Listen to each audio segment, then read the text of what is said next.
이병철 삼성그룹 창업주에게는 세 아들이 있었는데 첫째가 CJ그룹으로 분가한 이맹희 회장, 셋째는 삼성그룹을 물려받은 이건희 회장, 그리고 그 사이에는 이창희 회장이 있습니다. 이창희 회장이 만든 세한그룹은 한때 재계세월 27일을 기록했으나 범삼성가 중 유일하게 몰락합니다. 이후 이창희의 자녀들은 삼성과의 모임에도 나오지 않는 등 은둔 생활을 하며 고독한 생활을 이어나갔었죠. 심지어 이창희 회장의 둘째 아들은 삼성가의 도움을 받지 못하고 생활고에 시달리다 스스로 생을 마감하기도 했죠. 이들의 몰락은 어디서부터 시작되었을까요? 자, 오늘은 삼성가 중 비운의 일가로 불려지는 세한의 이야기를 준비했습니다. 이야기 시작합니다. 1976년 이병철 삼성그룹 창업주는 암수술을 받으러 일본으로 떠나기 전 가족회의를 소집합니다. 이때 삼성그룹 후계자를 첫째 이맹희, 둘째 이창희를 건너뛰고 셋째 아들인 이건희를 후계자로 정하는 놀라운 결정을 합니다. 이와 같은 결정을 한 이유는 1966년 사카린 밀수 사건으로 거슬러 올라가야 합니다.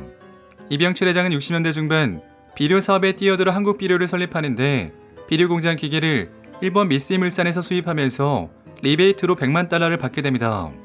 그리고 이 자금으로 삼성은 정부와 공모하여 일본으로부터 사카린을 밀수했다가 적발됩니다. 이 사건은 언론에 보도되면서 삼성에 대한 국민 여론은 크게 악화되었고 국회에서는 김두한 의원이 이를 비판하면서 본회의장에 오물을 뿌리는 사건도 발생했죠.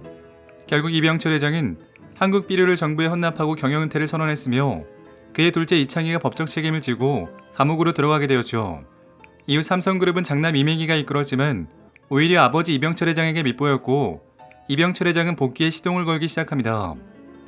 그리고 이 과정에서 차남 이창희는 후계자 자리를 노리고 부정한 일을 저지른 아버지 이병철 회장이 그룹에 복귀하는 것은 안 된다는 탄원서를 박정희 대통령에게 보냅니다. 그러나 박정희 대통령은 아들이 아버지를 고발하는 탄원서를 오히려 비난했으며 이병철 회장은 크게 분노하여 눈앞에 얼씬도 하지 말라며 이창희의 추방을 선언합니다. 이 투소 사건의 여파로 이맹희 회장 또한 아버지의 의심을 받게 되는데 이맹희 역시 여기에 가담했다는 의심이 작용했죠. 그렇게 1976년 가족회의에서 이병철 회장이 셋째 이건희를 차기 총수로 발표합니다. 아버지와의 마찰로 미국으로 떠났던 이창희는 몇 년 만에 한국으로 돌아와 제일 먼저 아버지 이병철을 찾아갑니다. 이때 그는 과거의 잘못에 대해 크게 반성하는 모습을 보였었죠. 제가 한국에 다시 온 것은 삼성과 관계없고 제 개인 비즈니스로 온 겁니다. 그리고 예전에 제가 했던 행동도 뉘우치고 있습니다. 저도 나이가 들다 보니 제가 예전에 그런 행동을 했던 게 잘못되었다는 것을 알게 되었습니다. 실제 이창희는 1973년 미국 마그네틱 미디어와 합작으로 비디오 테이프를 만드는 자신만의 사업을 시작했죠. 1977년도에는 세한전자를 인수하여 세한미디어를 출범시키는데 세한이라는 사명은 새로움을 뜻하는 새와 크고 하나됨을 상징하는 한에서 따왔다고 합니다. 그리고 이창희는 매주 월요일 아침이면 이병철 회장을 찾아가 문안 인사를 하며 관계를 회복해 나갔었죠. 어느 날 이병철 회장은 계열사 사장들에게 잘못했다고 뵐 수 있겠냐라고 묻습니다. 이는 아들 이창희가 진정으로 잘못을 뉘우치고 있는지 확인하기 위함이었죠.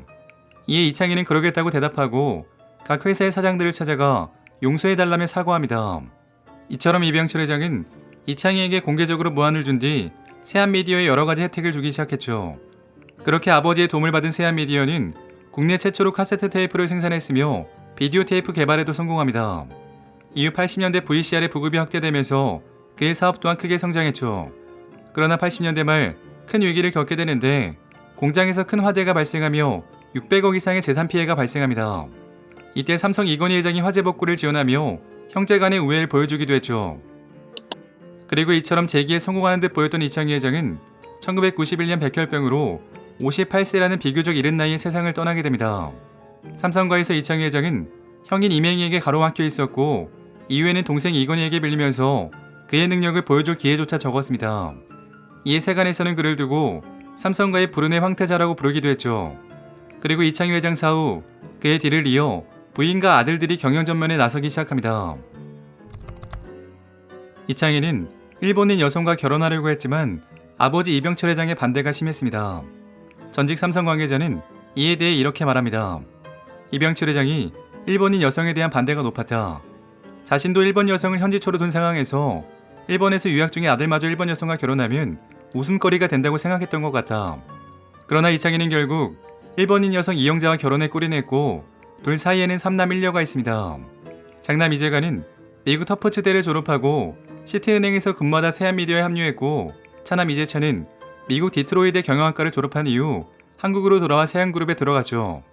이들은 이름만 대면 알만한 기업가 집안의 사이가 되기도 했는데, 장남 이재관은 동방그룹 김용대 회장의 맞사이였으며, 차남 이재찬은 최현석 동아그룹 회장의 딸과 결혼합니다. 그리고 장남 이재관은 아버지 이청희 회장이 세상을 떠나자 34살이라는 어린 나이에 부회장에 취임했죠. 당시 어머니 이영자 여사가 회장직을 맡았지만 실질적인 경영은 이재관 부회장이 주도합니다. 이재관 부회장은 세한이동통신을 세워 무선 호출기 사업에 진출하는가 하며 황성통운을 인수해 물류업을 하는 등 사세를 확장해 나갑니다. 95년도에는 삼성으로부터 이창희 회장의 지분이었던 제일합삼을 넘겨받아 기존의 세한미디어와 함께 그룹 체제를 갖추게 됩니다. 그렇게 8개의 계열사를 거느린 세한그룹이 공식적으로 출범했죠. 그리고 이후에도 대대적으로 사업을 확장하며 재계에서 27위를 기록하고 30대 그룹에 진입합니다. 그러나 이처럼 대대적인 사업 확장은 결과적으로 몰락의 전주곡이었습니다. 세한그룹은 주력 산업인 비디오 테이프와 소미 산업이 상한길에 접어들었지만 이 사업들에 엄청난 돈을 수입하는 패착을 두게 됩니다. 여기에 쇼핑과 게임, 그리고 인터넷 사업에 손대기 시작했는데 모두 실패로 돌아가고 말았죠. 그리고 아파트를 짓는 세한건설을 만들었지만 이 역시 망하고 말았습니다. 결국 무리한 확장은 세한의 큰 부채로 돌아와 98년도에는 부채가 약 2조 원대까지 증가했죠. 세한은 위기를 벗어나기 위해 일본 도레이사로부터 5억 달러를 유치하며 합작법인 도레이세한을 설립했으나 위기를 막기에는 역부족이었습니다. 이에 이재관은 작은아버지 이건희 회장을 찾아갔으나 삼성의 임직원조차 만나기 어려웠죠. 그러나 그는 포기하지 않고 도움을 요청했고 결국 이학스 본부장을 만나게 되는데 끝내 홀대당했다고 전해집니다. 이에 대해서는 여러 가지 썰이 존재합니다. 원래 이건희 회장은 세한을 도우려고 했지만 삼성 임직원들은 이를 반대했다고 합니다. 한 관계자는 이에 대해 이렇게 말합니다. 세한이 운이 없었어요. 세한이 위기일 때 보강그룹 세무사건이 발생합니다. 삼성은 보강그룹과 세한그룹 중 세한을 포기해야 한다는 이야기가 흘러나왔었죠. 무엇보다도 세한그룹의 내부 사정을 훤히 보고 있던 삼성그룹은 세한으로부터 자금을 가장 먼저 회수했죠. 이처럼 믿고 있었던 삼성마저 돌아서면서 세한그룹은 워크아웃에 들어가게 됩니다. 이때 이씨 일가는 300억 원에 가까운 사재를 회사에 출연했으나 세한의 몰락을 막기에는 역부족이었죠. 재계한 관계자는 세한이 몰락한 이유에 대해 이렇게 말합니다.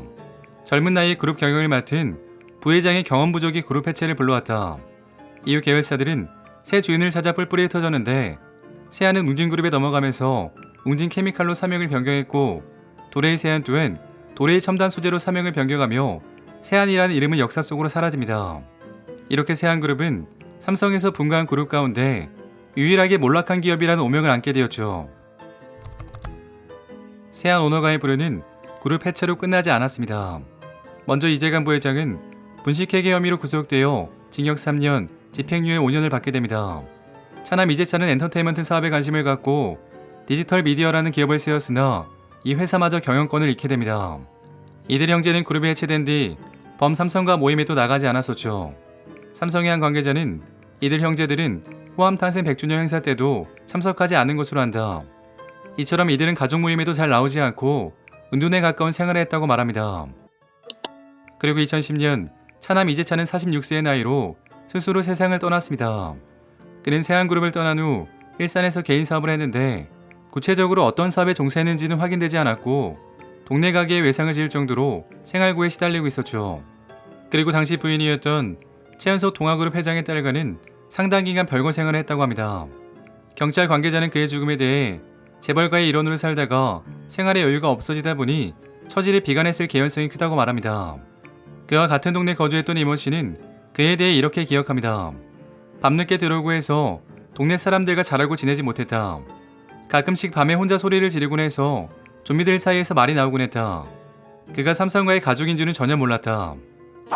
그리고 2022년 장남 이재관은 59세의 나이로 세상을 떠났고 사인은 공개되지 않았습니다. 그가 마지막으로 공식적인 목소리를 낸 것은 삼성과의 상속소송이 불거졌던 2012년도입니다. 이때 이재관 부회장은 이렇게 입장을 표명했죠. 과거 상속 문제가 전부 정리됐기 때문에 향후 어떤 방식이든 소송이나 기타의 일을 제기하지 않을 것이다. 그리고 그의 빈소에는 CJ그룹의 이지원 회장과 이미경 부회장, 그리고 이부진 회장 등이 방문합니다. 가장 눈에 띄는 인물들은 신세계그룹 사람들로 이재관의 고모인 이명희 회장은 계열사 사장단을 대거 이끌고 빈소를 찾아 세간의 주목을 받습니다. 이명희 회장의 아들 정경진 부회장은 삼성가 중 가장 먼저 장례식장을 찾았으며 이틀 연속 빈소를 지키며 남다른 의리를 보여줍니다. 한편 삼성을 생각한다를 쓴 김용철 변호사는 이재관에 대해 이렇게 말합니다. 이건희 회장은 세한미디어가 막아자 이재관 씨를 삼성의 미국 법인으로 보내줬지만 소위 그들만의 서클 안으로 끌어들이지 않았다. 자, 오늘은 비운의 일가로 불리우는 세한그룹 이야기였습니다. 재밌게 보셨다면 구독과 좋아요 부탁드립니다. 지금까지 역사비디오였습니다.